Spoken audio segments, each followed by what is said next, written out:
Well, we're definitely honored to have you here, Dr. Nadler, as our guest tonight to discuss your book, Menasseh ben Israel, Rabbi of Amsterdam. The book has been praised by, among others, the Jerusalem Post magazine, which calls it a first-class biography and highly revelatory. Jonathan Israel of the Institute for Advanced Study called it a truly excellent book from every point of view. Now, in fine academic tradition, I know you've got a 19-page resume online. It's full of academic leadership positions, honors, articles, books, everything you can imagine, so I'm just going to cover a couple of highlights. Professor Nadler is the William H. Hay II Professor of Philosophy and the Evju Bascom Professor of Humanities at the University of Wisconsin-Madison. He is both a philosopher and an historian of philosophy, and I guess you also are an expert in certain fields of art. Expert might be stretching it, but... well, at least Rembrandt. He is a leading expert on 17th century philosophers like Descartes and Spinoza. He has been a Pulitzer Prize finalist. He's been the author of numerous books, including Rembrandt's Jews and Spinoza, A Life, and A Book Forged in Hell, which is about Spinoza's theological political treatise. He also recently convinced a major academic press, in an amazing feat, I think, to publish an intellectual history of the 17th century in graphic format. It's called Heretics, The Wondrous and Dangerous Beginnings of Modern Philosophy, and I gather you're going to be talking to our millennials about that, among other things, this weekend.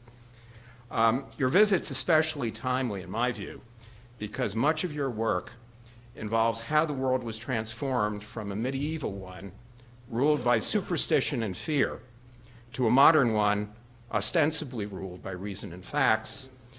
I can only observe that the story of this transition has renewed interest for all of us today, given contemporary events.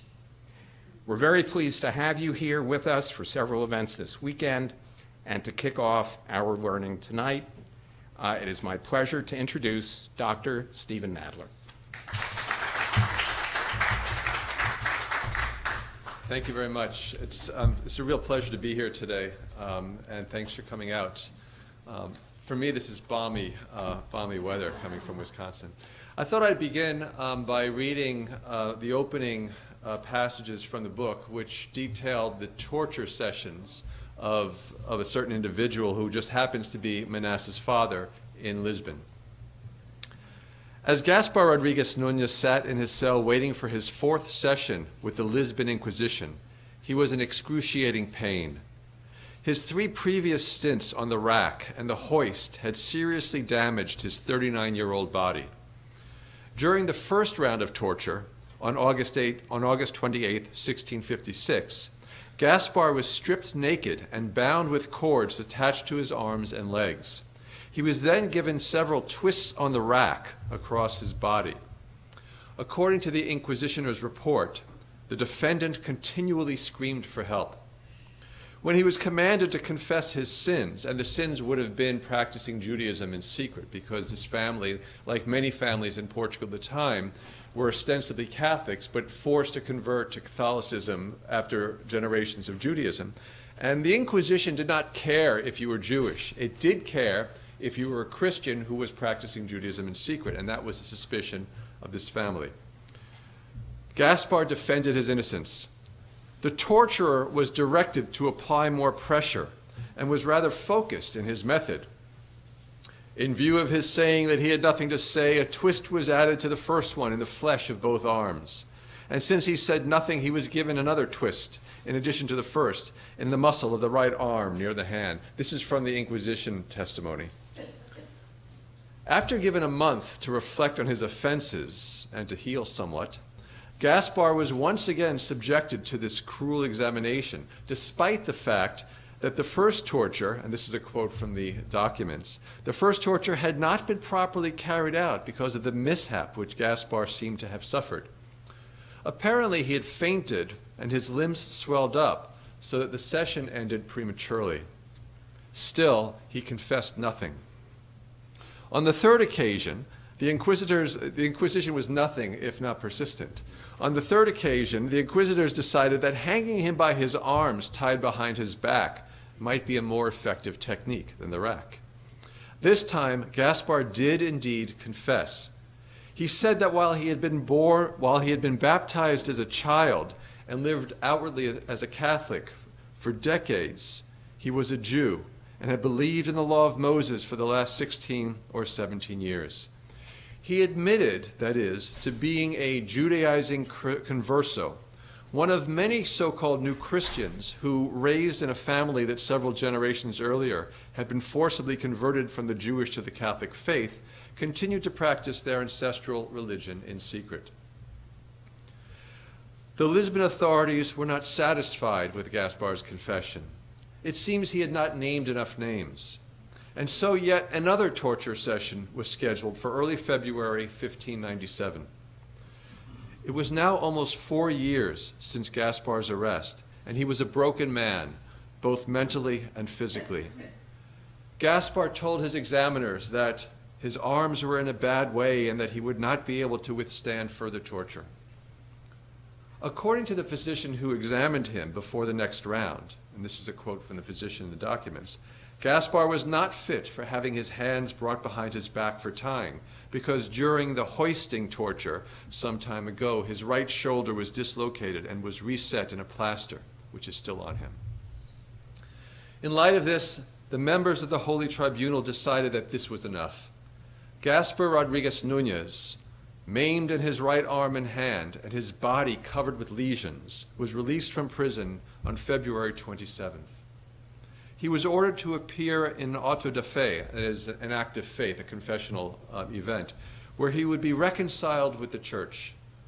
He was forced to give up all of his property, accept a form of house arrest, attend Mass regularly, and wear the San Benito, this garment with a pointed cap and a cross on it, outside the home. What may have made Gaspar's experience yet more painful was the identity of the person who had denounced him. It was his wife, Felipa Rodriguez, who had been in custody for suspicion of Judaizing since October 1591. And she, in turn, had been denounced by her cousin and confessed that she and Gaspar had been observing Jewish fasts for some time. Her statements impugned not only her husband, but his father, Alvaro Rodriguez, who was arrested with his son. And Felipa's denunciation of her father-in-law was backed up by none other than his own daughter, Gaspar's sister, Branca Marcus.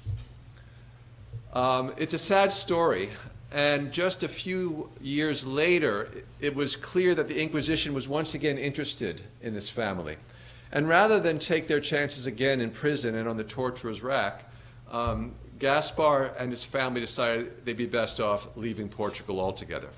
And so around 1610, or 1608, somewhere between 1608 and 1610, they left Portugal, spent a bit of time in Madeira, which is off the coast of Portugal, the southwest coast of Portugal, then ended up in La Rochelle, France, which was a relatively safe place for conversos. It wasn't a safe place yet for Jews, but it was a bit further from the Inquisition's reach. Eventually, however, by 1610, the family had settled in Amsterdam. And by that point, Amsterdam was openly allowing Jews to practice. Can everybody see this clearly? Is there a way of dimming or brightening this?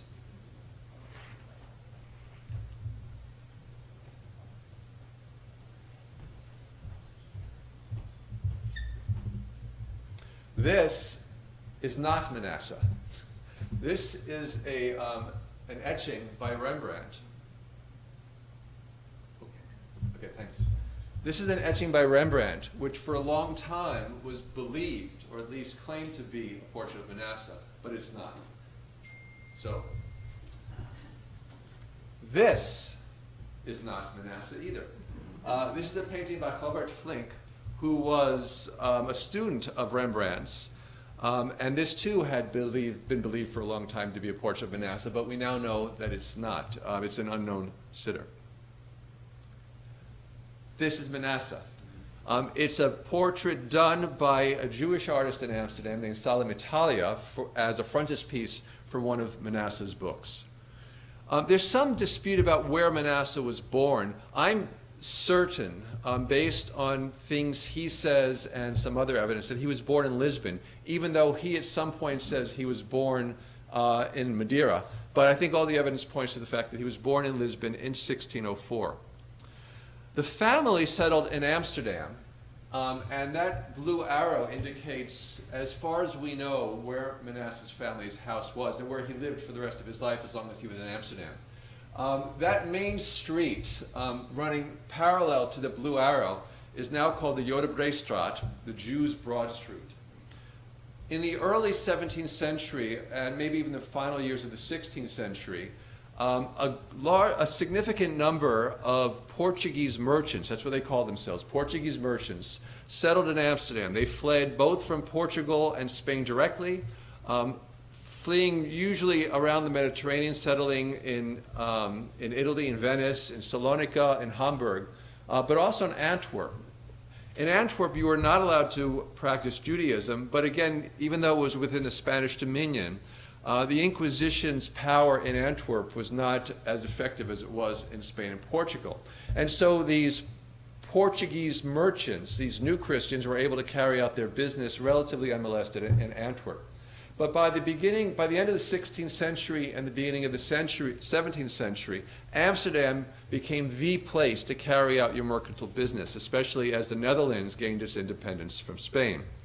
And so most of the Portuguese and Spanish Jews who settled in Amsterdam in this period ended up along that broad street there, or the island just above it, where Manasseh's home was. The poorer Jews, those who were not as well off, not professionals, not of strong business backgrounds, tended to settle on that island, the Vlooienburg Island. The wealthier families settled along the broad street. And if I had a pointer, I'd show you Rembrandt's house is right on that broad street. If you've been to Amsterdam recently and you've been to the Rembrandt House Museum, it's right there. And he lived next to, right in the midst of the Jewish neighborhood. This was not a ghetto. Jews could live anywhere they wanted in Amsterdam. They were not compelled to wear any special clothing or marks. Amsterdam was a relatively tolerant place. In fact, if you were a Jew, it was a better place to be than if you were a Catholic. There's a story about how one day the sheriff and his deputies were walking past a house, and they heard some strange sounds coming from a basement. And they thought, aha, we caught those Catholics, because this was the Calvinist nation recently liberated from Spain, and they weren't about to allow Catholicism to be openly practiced. So the sheriff and his men burst into the house and arrested everybody, thinking that there was a secret Catholic mass being practiced in this home. When it was explained to them that, in fact, these were not Catholics but Jews, and that the strange sounds they heard were not Latin but Hebrew, everybody was released with apologies. Until about the late 1630s, early 1640s, the Portuguese Jews were the only Jews in town. Ashkenazic Jews started settling around that time in larger numbers. And there was no love lost between these two communities. The Sephardic Jews tended to be well-off merchants or professionals, physicians, intellectuals, governing the sugar trade with Brazil, the wood trade with the New World, and also shipping goods up to the northern states. The Ashkenazim who arrived in Amsterdam were generally very poor and a bit of an embarrassment to the Sephardic Jews. The Sephardic Jews, if you look at portraits from this period, the Sephardic Jews, the portraits that we know are of Portuguese Jews, they dressed like the Dutch, they cut their hair and their beards like the Dutch. It would go too far to say they were assimilated, but they were well off and much less noticeable than the poor Ashkenazic Jews settling on that island. At the same time, the Ashkenazic Jews had not been cut off for generations from Jewish texts and practices and learning, the way in which the Portuguese Jews had been. And so at the same time that the Sephardic Jews were embarrassed by the poverty of the Ashkenazic Jews, I think they were also humbled by the learning. which led them at some point to begin taking up charitable collections to send the Ashkenazic Jews back to Poland, Lithuania, or wherever else they had come. There was really no love lost between these two communities. And in fact, it would be frowned upon if a member of the Portuguese community married a member of the Ashkenazi community. By 1618, there were three congregations among the Portuguese Jews: Beth Jacob, Beth Israel, and Neve Shalom. And eventually, by 1639, they realized that this arrangement was too awkward. And in 1639, the three congregations merged and began meeting in this lovely building, a former mansion of one of the members of the community. At the age of 18, Menasseh was appointed rabbi of the Neve Shalom community. So I guess as young as Rabbi Witkowski is, you're a late bloomer by 17th century Dutch standards. However, he was the lowest paid of the four main rabbis of the community, and he was giving the lowest level of teaching. He was allowed to teach introductory Hebrew to children, but he was never allowed to teach in the higher levels of the community. I think the other rabbis simply did not have enough respect for his learning. In order to supplement his salary, in 1626, he goes into the printing business. He has a fairly large collection of Hebrew type created just for him, and he is the first Hebrew printer in Amsterdam and would eventually become the most important Hebrew publisher in Europe. He published works in Hebrew, but also works in Latin, Spanish, Yiddish, and even English and Dutch. He published Torahs, Bibles, Mishnayot, Talmuds, rabbinic texts, poetry, fiction.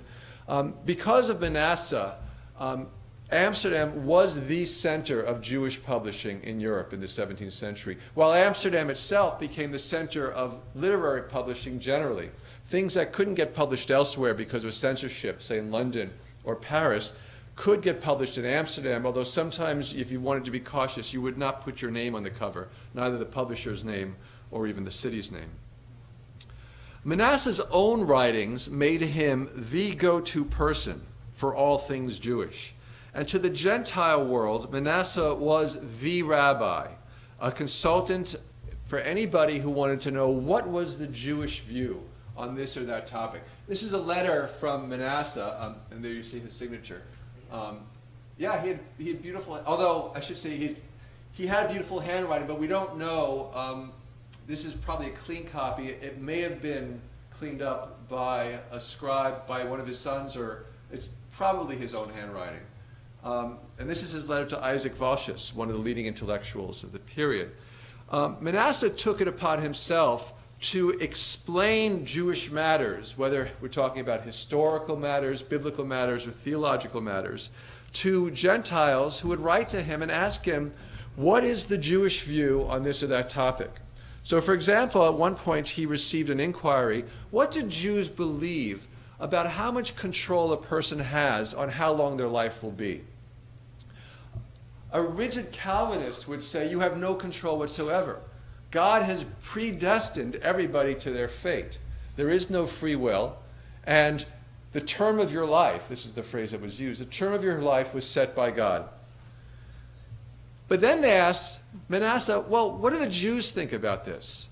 And Menasseh replied, as a firm believer in free will, that while there were certain parameters to a human life set by God, every individual human being has the power to make their life longer or shorter, depending upon their acts, their good works, their virtue.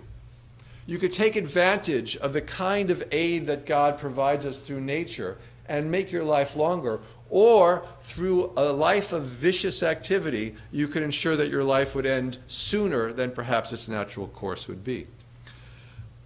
Menasseh also engaged in theological debates with Gentiles, and this was strictly forbidden by the Amsterdam Jewish community. One of its regulations says explicitly, you may not engage in theological debates with Gentiles. But Menasseh nonetheless did so. And this, among other things, did not endear him to the leaders of the community.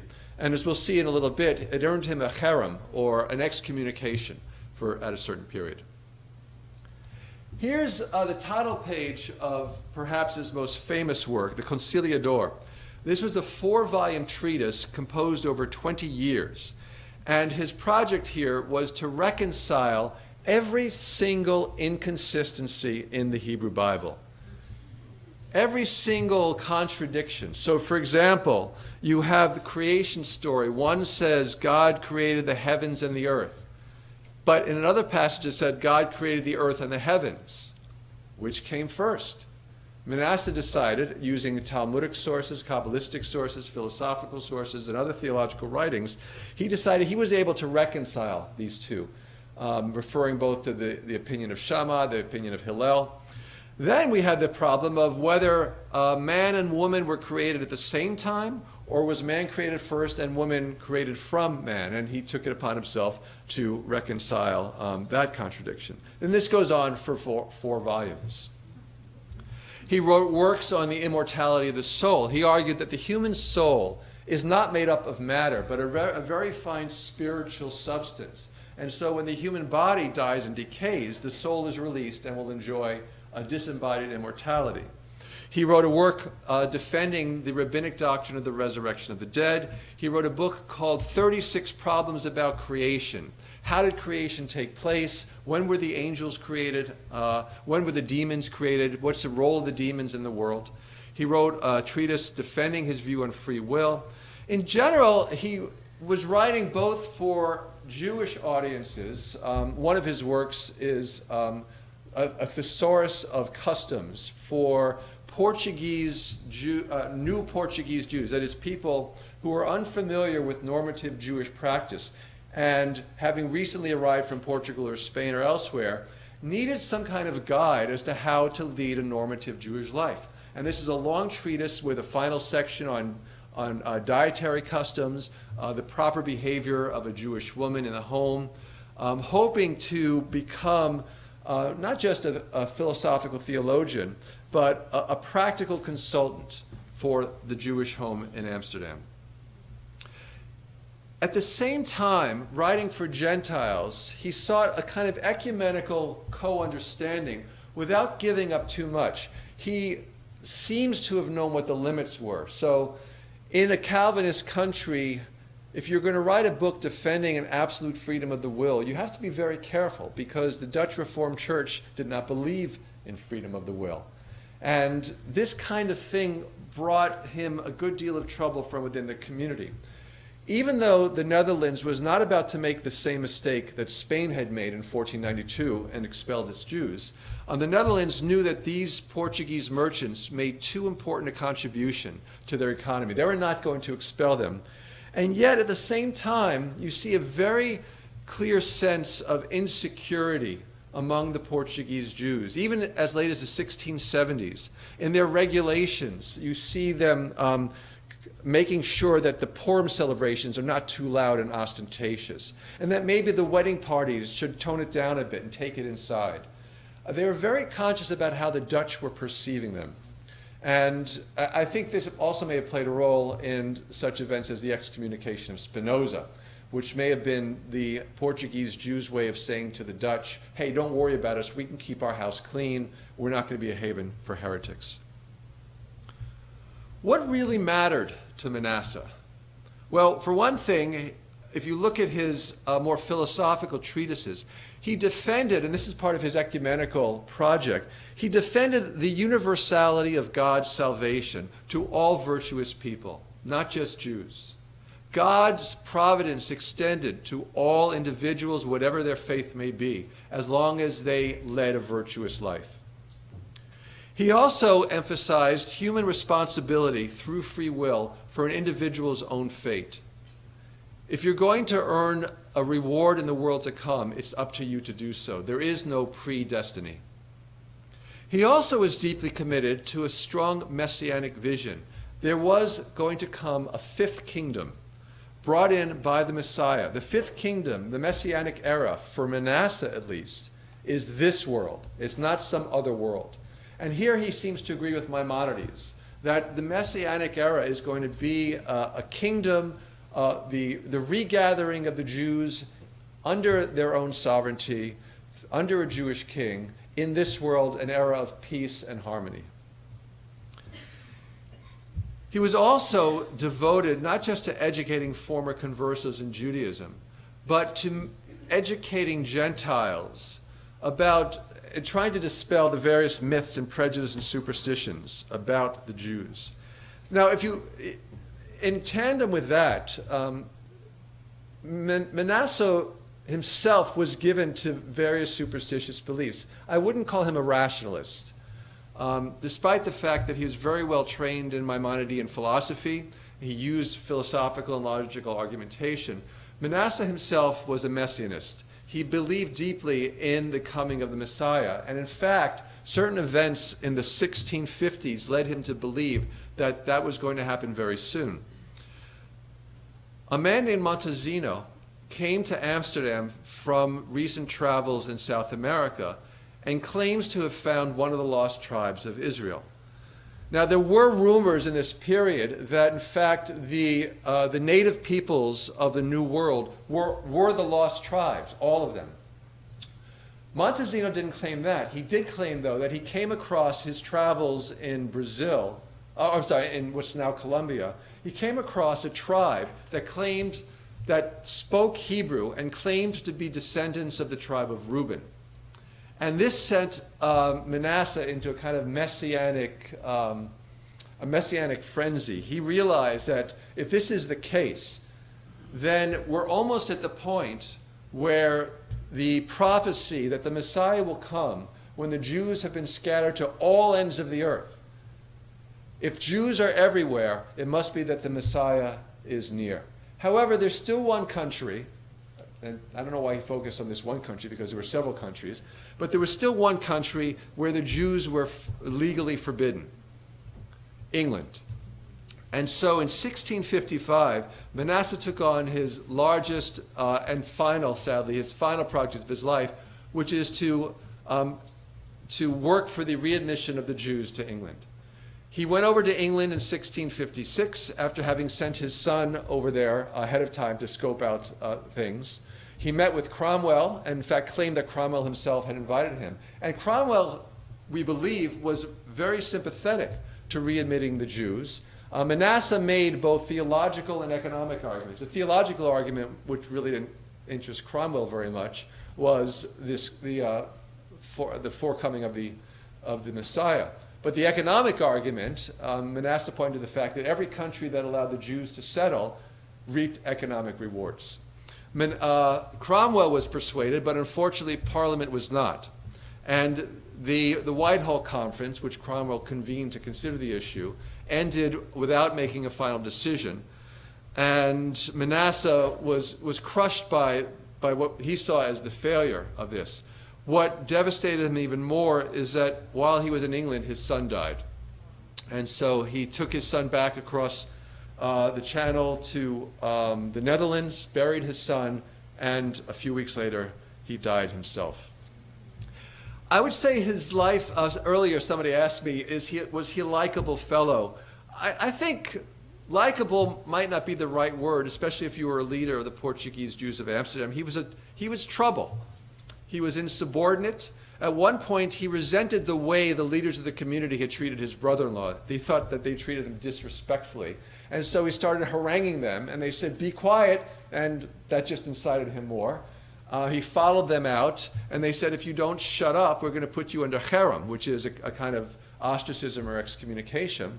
That incited him even more, and so Menasseh was put under cherem for a day and relieved of his rabbinical duties for a year.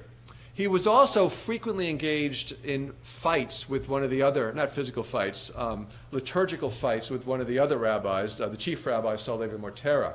And we find in the archives of the Portuguese Jewish community reprimands from the leaders of the community to these two rabbis several times saying, "Cut it out. The sniping from the pulpit is not, it's not allowed. This can't go on, or you'll be put under cherem." He was insubordinate, he was independent-minded, and he was, I think in some ways, maybe not a great thinker, but of great learning. He didn't have the depth of mind of a Maimonides or even of a Rabbi Mortera, but I think his writings, if anything, gave luster to the Portuguese Jewish community of Amsterdam for its learning. I want to close with one final issue, because there are rumors that Menasseh and Rembrandt were not just neighbors, but great friends. This is a myth, especially in the Rembrandt literature, where Rembrandt is often romanticized as the great lover and friend to the Jews, and he had a special affection for the Jewish people. And I think that is just mythology. There's no good reasons. We have no good documentary reasons for thinking that Rembrandt had any special fascination or empathy for the Jewish people. All those portraits by Rembrandt that you see that have titles, Portrait of a Jew, Old Rabbi, these are titles that were only given to these works in the 18th century by catalogers. They were not given by Rembrandt himself. And among the myths about Rembrandt is that he and Menasseh were close friends and collaborators on a number of projects. On one of those projects, I think we can be fairly certain they did collaborate. And that is this painting, Belshazzar's Feast. This is a painting from around 1635. Belshazzar was giving a party using the vessels that had been brought back from the temple in Jerusalem, brought back to Babylon. And in the middle of the festivities, a mysterious hand came out of nowhere and started writing on the wall. And nobody in Belshazzar's court could make sense of the writing. And in the Talmud, you actually see rabbinical discussions of this episode from the book of Daniel, with the rabbis offering different explanations as to why nobody could read the writing. What was going on there? So one rabbi suggests, well, because it was written backwards. Another rabbi suggests it was in code. And yet another rabbi says, well, it was written right to left, as Hebrew Aramaic would be, but rather than going horizontally, it was written vertically. And that's how you see it here. Mene tekelu farsin, going down from right to left. Which the message essentially, as Daniel the prophet, when he was called in to read the words, the message is your days are numbered, because these are declining units of measure. When Rembrandt painted this work, we want to know, well, first of all, where did he get the confidence and the understanding to paint the Hebrew? And why did he use that solution? Because in the literature, the rabbinic literature, there are various solutions to this puzzle as to how the words were written. Well, I think the answer is almost certainly that he got that solution from Menasseh. Because in a book published just a few years later, the book called On the End of Life, The Term of Life, Menasseh says this is how the words were written. Mene tekelu farsin. Now, the book was published, as I said, a few years after the painting, but this is something that Menasseh must have been thinking about for a while. It ended up in his book. And so when Rembrandt wanted to know, or some advice on, well, how should I make those words appear in the Belshazzar painting, Menasseh said, just like that. The other episode concerns a collaboration going the other way. Menasseh published a book called The Glorious Stone, in which he argues that there's a rock that keeps appearing throughout various episodes of the Hebrew Bible. It's the rock on which Jacob lays his head when he has his dream. It's the rock that David uses to slay the Philistine giant Goliath. And the rock represents, in Manasseh's reading, because in the later episode, it crashes it destroys a statue. And Menasseh says this rock is the Messiah. And the kingdoms destroyed by the rock are the ancient kingdoms that the Messiah's coming will wipe away. He published this book in 1655, and in the first edition, or in some copies of the first edition of the book, there are etchings by Rembrandt. And these are the 4 etchings. So on the upper left, you have the statue representing the kingdoms being toppled by the rock. Here you have David slaying Goliath. Here you have Jacob dreaming with the angels going up and down the ladder while his head rests on the rock. And in the upper right hand, you have Daniel's vision of the beasts. And in that upper right hand etching is a representation of God. In a subsequent edition, these etchings do not appear, but they are replaced by similar etchings by Solomon Italia, the same Jewish artist who we saw did that portrait of Menasseh earlier. With the difference that not only are they not great etchings, they're not, Solomon Italia was no Rembrandt, but also in that upper right-hand etching, Italia eliminated the representation of God. And so there's a great deal of discussion about what was Rembrandt's relationship to this project. Did Menasseh ask him to do these etchings? Was it really a collaboration? Or was it that some early owner of that first edition, perhaps Isaac Vossius, whose letter we saw earlier, who had connections with Rembrandt, perhaps asked Rembrandt to make etchings for his copy? But maybe there was no collaboration between Menasseh and Rembrandt at all. This remains one of the ongoing do I have one more slide? No, that was it. This remains one of the sort of the ongoing mysteries in Menasseh's life. What really is the truth of his relationship to Rembrandt? But I think we'll never really have the answers unless there's some documentation that shows up. All right, thank you.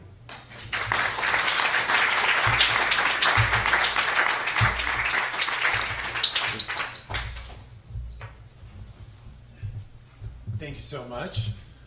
I think we're going to open this up to questions, if that's all right with you.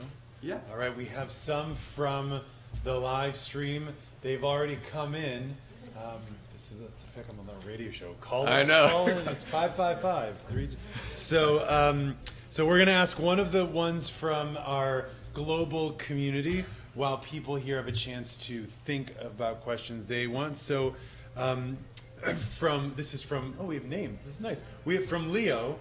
Whatever happened to Manasseh's idea of the 10 lost tribes having reappeared in South America? And I'm going to add to that, so who were the people that Montezino, I can't say any of the names in this book, by the way.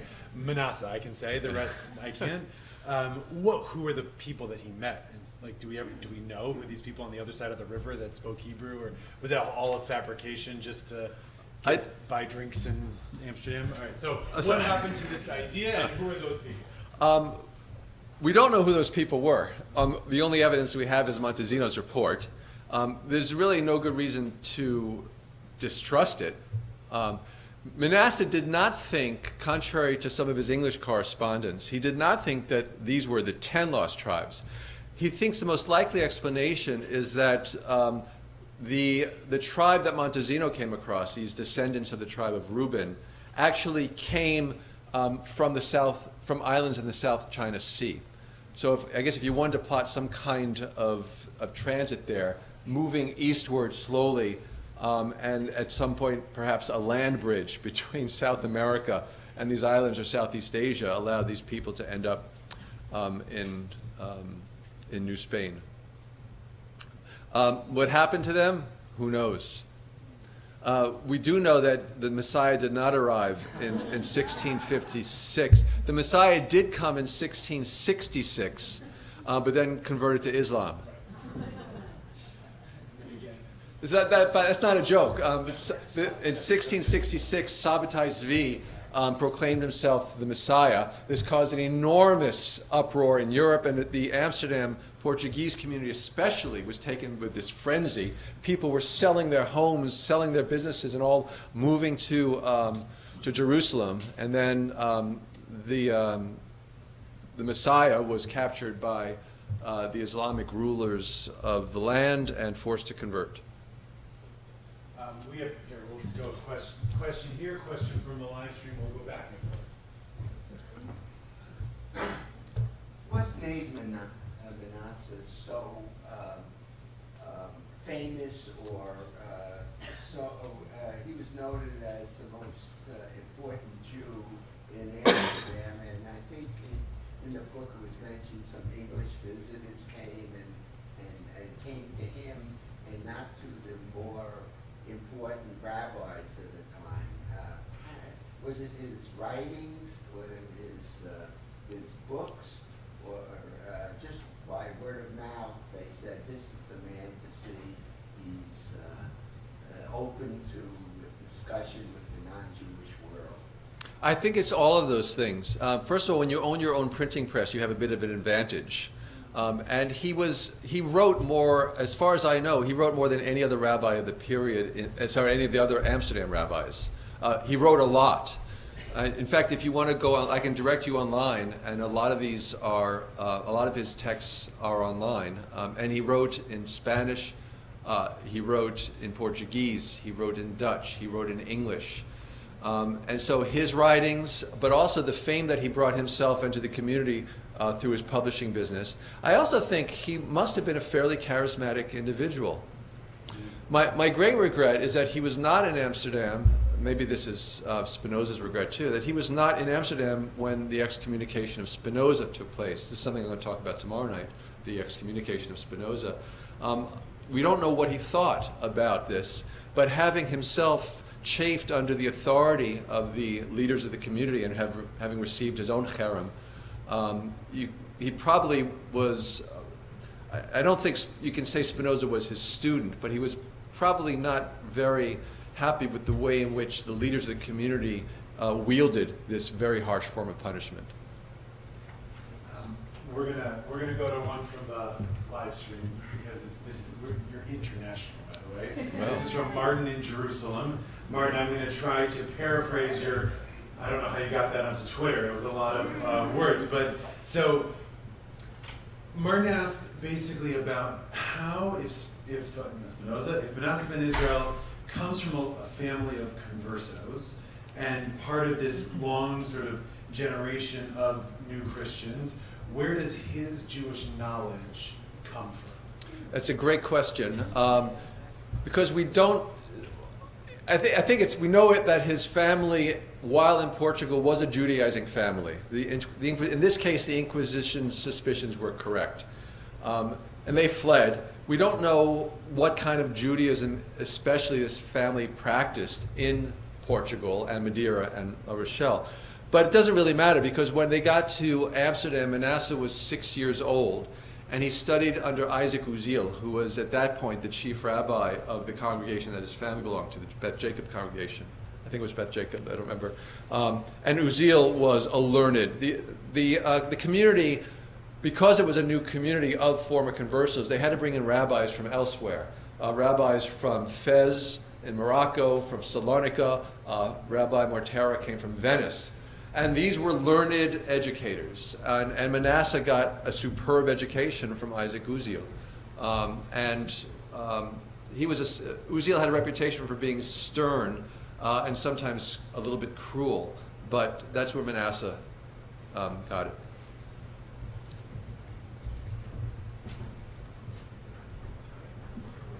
So I'm going to ask a follow-up question on the Spinoza question, the relationship to Menasseh ben Israel. When you're talking about the salvation issue, the one you mentioned in your talk, you actually have a quote that says, and in referencing the virtue of people who are entitled to salvation, he refers to both the law of Moses and the law of nature. And that stuck out to me because it is a very Spinoza-in thing to say. And so the question is not so much what influence Menasseh had on Spinoza, but what influence Spinoza had on Menasseh. Well, that's a really interesting question.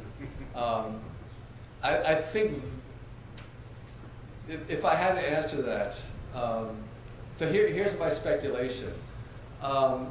Very little, only because Menasseh left Amsterdam in 1656 when Spinoza was only 23 years old. I do think that Spinoza was already entertaining his heretical ideas at that point. I think the cherem was based on his ideas. It wasn't based on financial irregularities or other things.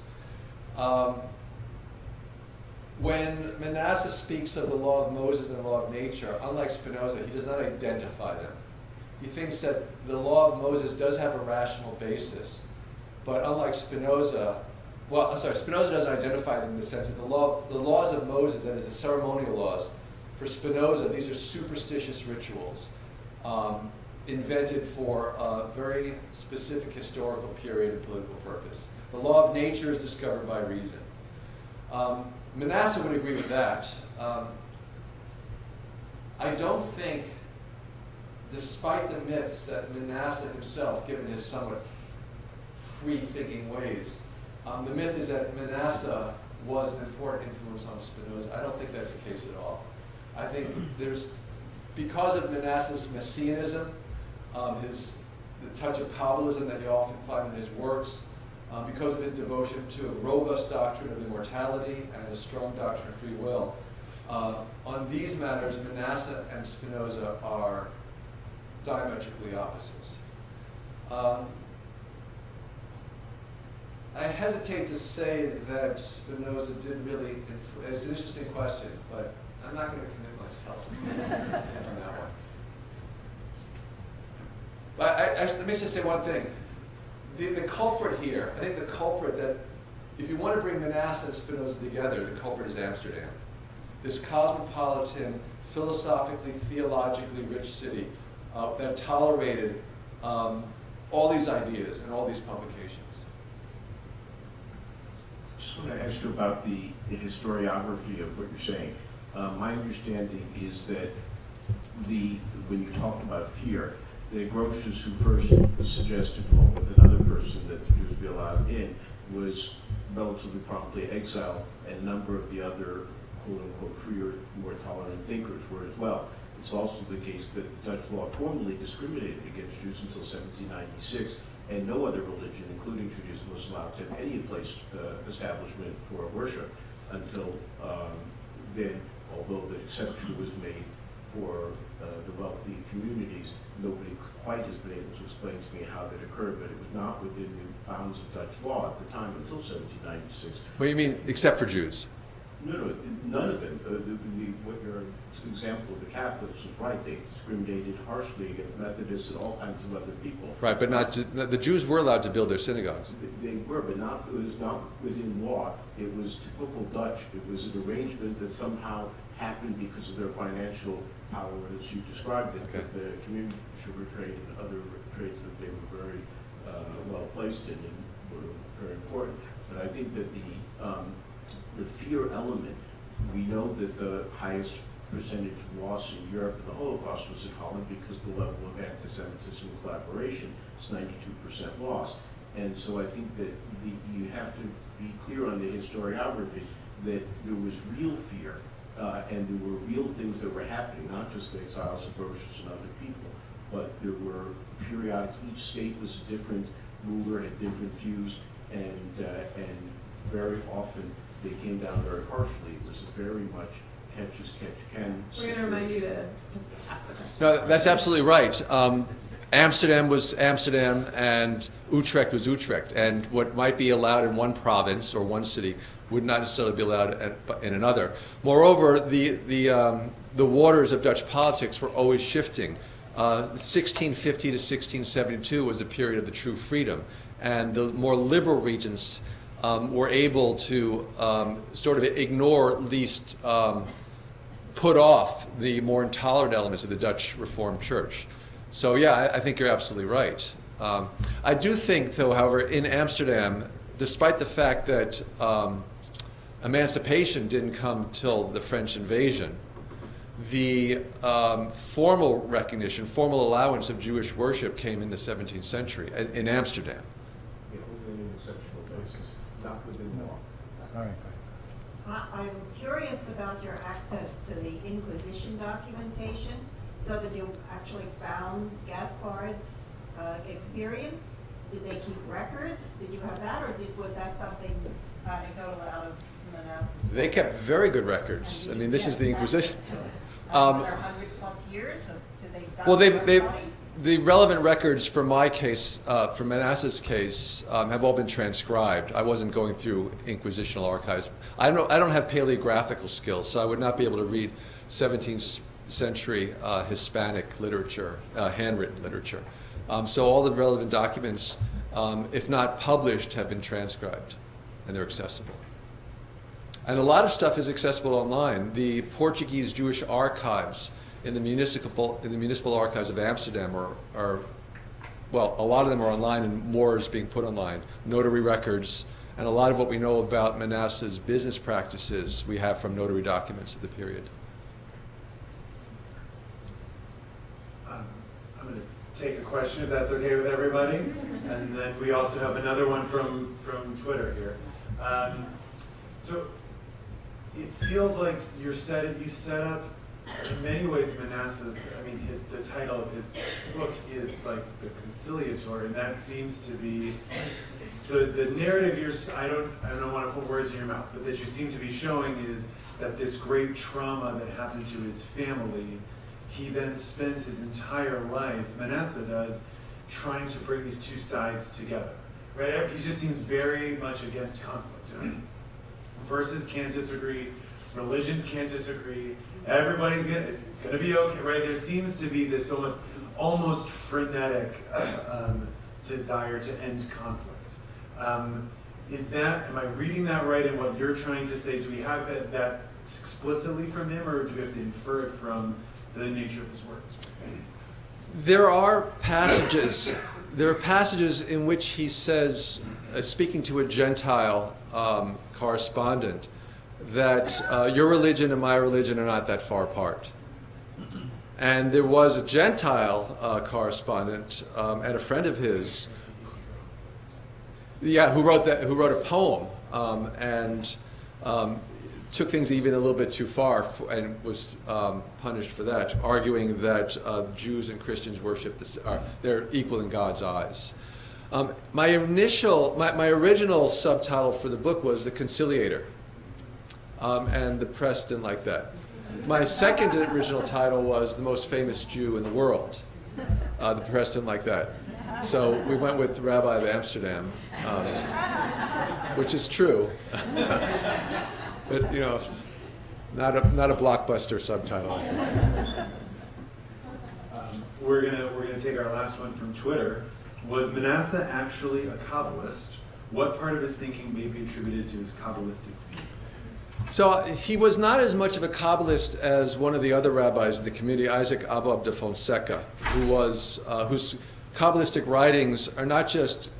So Menasseh mostly, when he uses Kabbalah, it's quotes among many other quotes to support whatever point he's trying to make. He'll quote from Plato and Aristotle and Kabbalah and Hebrew scripture and Maimonides and Ibn Ezra, just incredible, and even sometimes Christian theologians, just an incredible wealth of references.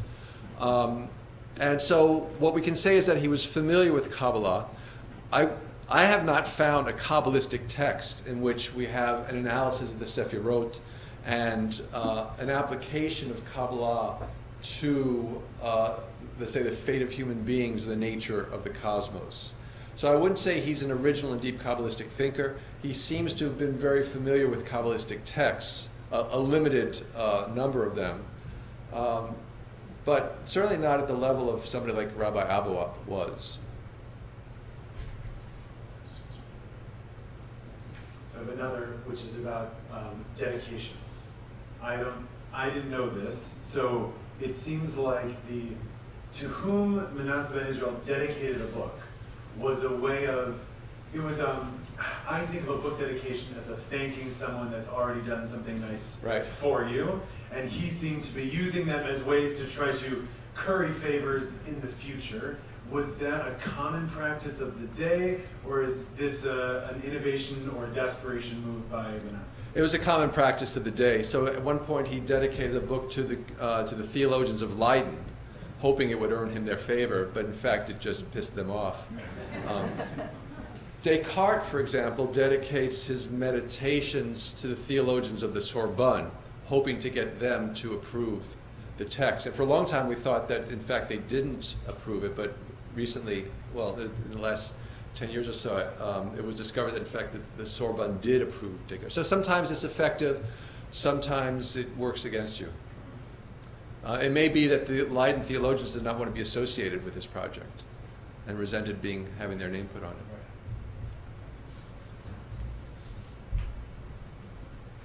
I dedicated my book to my family, hoping it would earn me some good credit there. I like the way you think. They haven't even read it. I'm curious to hear what you think is the legacy of this individual, and I'm also curious to know what the legacy is of the family. Whatever happened to the rest of his people? That's a great question. Let me start with the family. Nothing. So he had 2 sons and a daughter. The first son died on a book buying trip. So Menasseh was not just a publisher, but a bookseller. And he would send his son to the Frankfurt Book Fair. And on one of those trips eastward, he died. The second son died in England on the mission to Cromwell. His daughter married, but we really hear nothing. We know nothing about her. All we know is that she married, and we know who she married. His wife, Rachel of Abravanel, claimed to have been from the famous Abravanel family.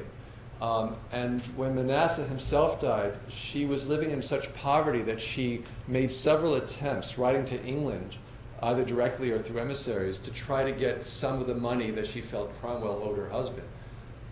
So we know that she probably died as well in great poverty, but we don't know when. In terms of his legacy, well, let me ask you this. How many of you had heard of Menasseh ben Israel? There you go. I think his legacy is established primarily through people who are familiar with Spinoza, because there's this myth that he was Spinoza's teacher, going back to your question about the influence, or people who have studied the history of Jewish Amsterdam, or people who have studied the readmission of the Jews to England. But that's mostly scholarship. Menasseh has not entered the popular imagination the way in which, say, Maimonides or Spinoza has. And I think it's a great shame, because he really does hold a significant place as an unorthodox Orthodox thinker in the 17th century who really pushed the boundaries of what a Jewish community could achieve in a Gentile world. And what the kind of outreach that he engaged in, I think, set a very high standard for what was to come. But the fact that, I'm grateful to the Jewish Live series and to Yale University Press for taking on a character like this, who they knew was not a marquee name. Manasseh's no Barbra Streisand. He couldn't sing. I was wondering, did you suggest this to write about him then? Yes. They asked me would I do a volume on Spinoza, and I said, well, I've already written a biography of Spinoza. I really don't want to do it again. But what about Menasseh ben Israel? And they said, who? But fortunately, the academic editors of Steven Zipperstein and the academic editors of the series thought it was a good idea, and I'm grateful that they took it on. So my real question was, before that came up, was you kind of said that, in Netherlands, there were such differences of tolerance in each community. So how did people know where there were tolerant communities? I mean, it wasn't like we had, the same communication systems right now. Well, the Netherlands is a small place. And, some cities, so when Jews came from all over the world, why did they know to go to Amsterdam instead of Utrecht? Well, because it is a small world. It was in the Sephardic diaspora. The Venice community, for example, was extremely important for the Amsterdam community as a kind of mentoring community. And so when the Amsterdam community had issues that needed to be resolved, they would often consult with the Venetian rabbis, and Hamburg as well. And so there was a very strong network of communication among these communities, and they knew. Within the Netherlands, some cities went out of their way to welcome or to invite Jews. So when Amsterdam was dragging its feet at the beginning of the 17th century, Haarlem, thinking of the economic opportunities, said, well, come to Haarlem. So, I mean, there was no internet, and it was not the kind of lightning fast communications we had, but word got around, especially because the Portuguese Jews had whatever the religious networks may have been, there were these mercantile networks. And they were all in business together, covering the same colonial trades. Sorry. I have two questions, if it's permitted. One was, I'm just curious, with the Inquisition, with its eye on this family, how did they escape? Was it easy to escape, or did they have to go all through these complicated moves, or the Inquisition just was happy for them to go? And two, I found the part of the book dealing with the debates to let the Jews come back into England fascinating historically. And I'm wondering, although he didn't live to see it, were his efforts part of the decision? Did he influence the decision for the Jews to come back to England? It's hard to say because there were some Portuguese merchants or physicians living in London at the time, but it was a well-known secret that they were Jews. So there was a small Jewish community. And their attitude towards Menasseh's efforts was very ambivalent because they thought he stirred things up and drew attention to them, attention that they probably would have preferred not to have.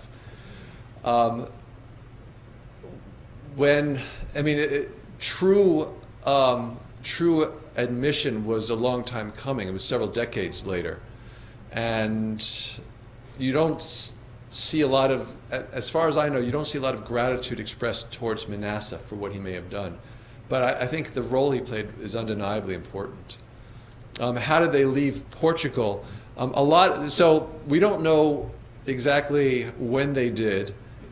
And this notion that they first went to Madeira and then La Rochelle, that's based on some good evidence, but it's not absolutely certain. A lot of families went back through Spain and then through the Pyrenees.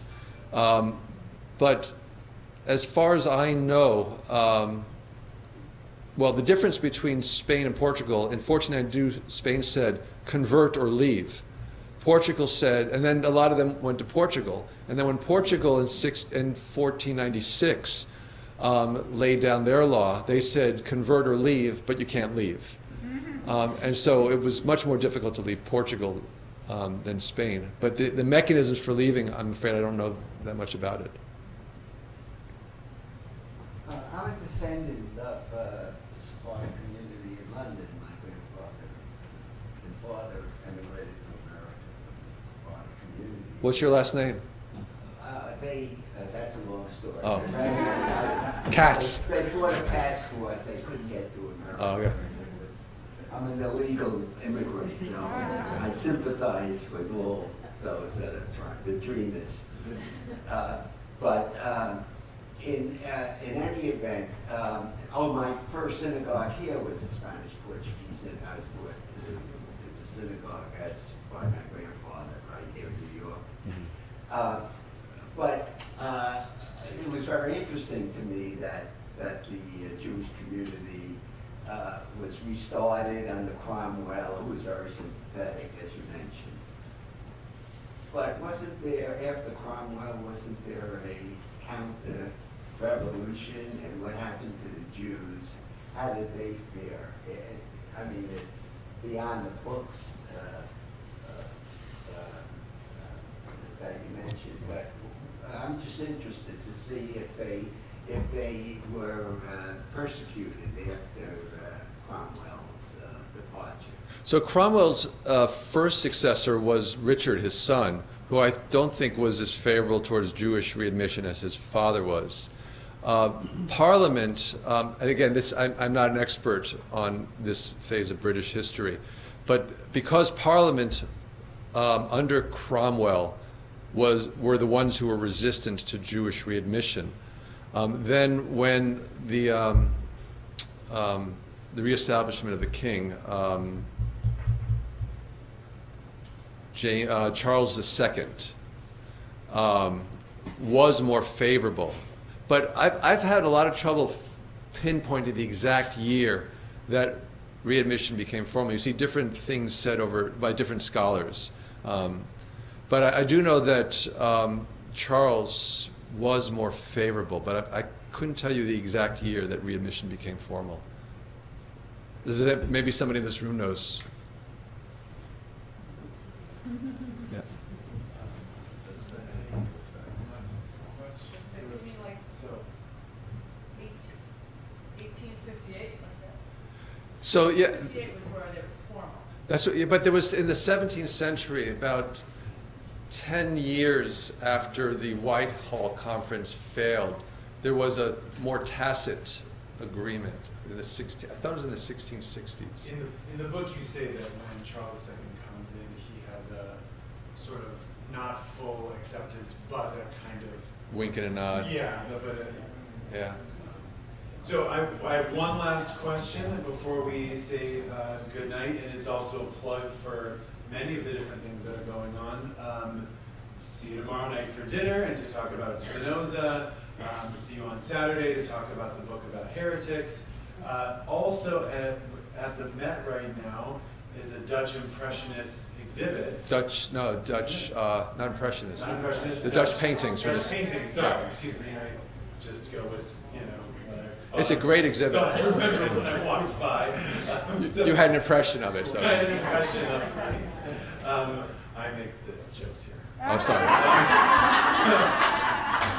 But is there, you touch on this in some of the ways that it led to, in many ways, Manasseh's downfall, or some of the problems that because he ran in the wrong side of the debates that were happening in the Christian world in Amsterdam, and Armenians and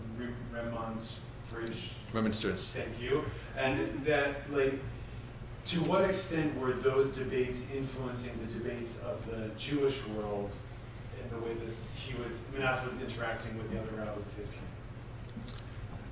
Well, in one very practical way, the fact that he was engaging in these debates and taking stances that were diametrically opposed to the Dutch Reformed Church's official views, that caused a great deal of alarm within the Amsterdam community. Rabbi Mortera's, what we do have are some polemical writings by Mortera against Christian theology, but I don't see them as responding to Manasseh's engagement. I mean, you don't see it. Mortera's, what we have from him, and Mark Saperstein some years ago did a magnificent edition of Mortera's sermons, but Mortera did not take Manasseh seriously, and so you don't see him in his theological or philosophical views reflecting any kind of influence by what Manasseh's engagement with the Gentile world. Thank you so much. Thank you.